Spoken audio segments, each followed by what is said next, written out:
Keeper might be the most beautiful game released this year, but does its gentle beam and bird puzzling actually hold up once the art high wears off? That's the question. Stay with me, because the answer flips midway through the climb, and the last 45 minutes are going to fuel more arguments than any boss fight ever could. Context first, so we're all on the same tide. Keeper is Double Fine doing surreal, wordless adventure. You're a sentient lighthouse with ropey legs paired with Twig, a plucky seabird. No dialogue, just animation, sound, and a world that looks like a Van Gogh seascape crashed into a diorama shelf. Released October 17, 2025 on PC and Xbox Series XS under Xbox Game Studios, it's on Game Pass. Most reviewers clocked it around 4 to 6 hours, depending on how often you stop to gawk, and you will stop to gawk. The hook is immediate. Fixed cameras frame every scene like a film still, think Grim Fandango angles without the noir, while David Earl's score slides from twinkly dream to percussive dread. You light up, coral pop fuzzy brain nodes, grow vines into bridges, and send Twig to crank, peck, or perch. It's tactile and readable. The beam is your verb, the bird is your exclamation mark.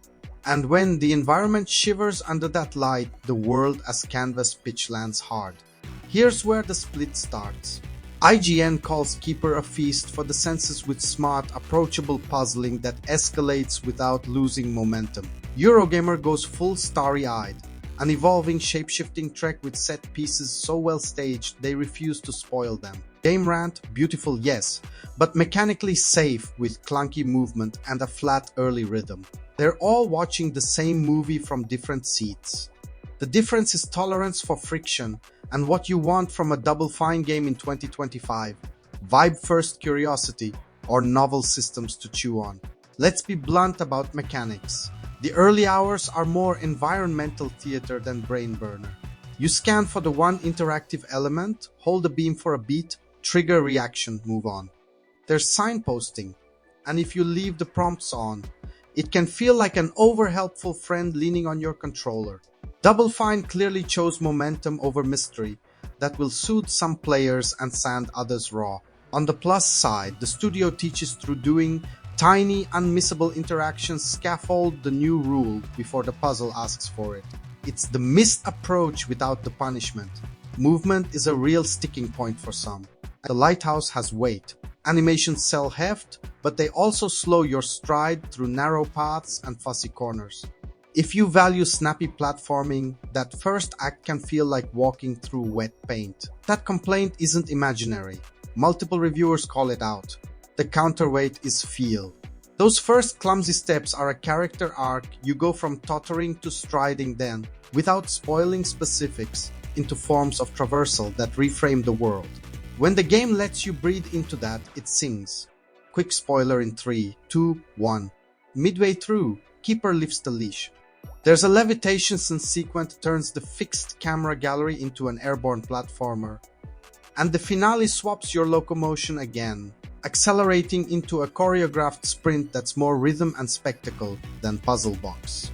It is, bluntly, the dopamine you were waiting for. Spoilers over. If you bounced off the early pacing, know there's a payoff gear waiting. Design-wise, the best puzzles, braid beam timing, twig routing, and environmental cause and effect, time totems that rewind the structure, pressure plates that need a bird or an egg's weight, plant growth that becomes geometry.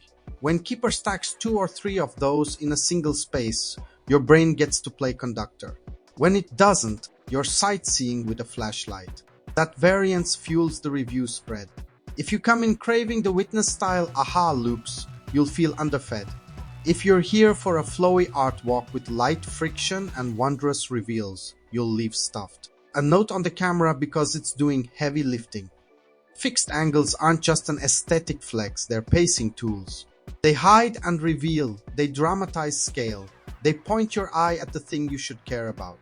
But they can also disorient in open layouts when the cut happens mid-corner. That friction shows up particularly when the level widens and asks for lateral exploration. It's never deal-breaking, but it's not invisible either. The world building strikes a rare tone for this genre, playful and eerie at once. You're crossing rewilded suburbs and coral fields that feel sketched by a giant child with perfect taste. Critters scuttle like wind-up toys from a weirdo museum. The island's infection reads as both ecological horror and quiet grief. But because there's no dialogue, your read is yours. IGN calls it a painting you interpret rather than a plot you decode. That's the right frame. If you need concrete answers, you'll leave with vibes instead of lore dumps. Personally, the vibes carry. Accessibility matters here more than usual because the game is wordless. Keeper ships with narration options, text size weight, audio sliders, rumble intensity, and thankfully, toggleable interaction prompts for those who hate hand-holding. It's a small list, but it's applied thoughtfully and it helps different players find the right friction. Performance heads up. On capable PCs and Series XS, this thing is smooth, the kind of smooth that makes beam sweeps and camera pans feel intentional, not choppy. That's vital when the late game cranks the kinetic dial. If you're on a lower spec machine, expect the usual caveat. This art style is dense. If frames wobble, the magic dulls. So where do we land? Veteran games take. Keeper is a 5-hour argument between craft and challenge that craft mostly wins. The first half is gentler than puzzle lifters will want, and the lighthouse's gate won't convert anyone who needs crisp platforming from minute 1. But the art direction, staging, and score are so cohesive that the journey works as a sensory narrative with just enough interactivity to make you feel like you willed it forward. And when the metamorphoses arrive, the game finally matches its look with motion.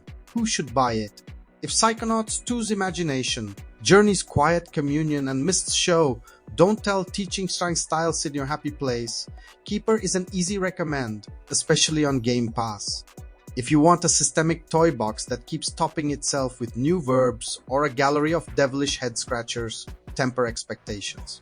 This is art first, mechanics second, and comfortable with that choice. If this kind of no BS deep dive is your thing, hitch a ride with Veteran Game and hit subscribe. If you're nodding or fuming, toss a like so this take survives the algorithm. And tell me this, should Double Fine push harder on puzzle complexity next time? Or is the gentle wonder lane exactly why Keeper works?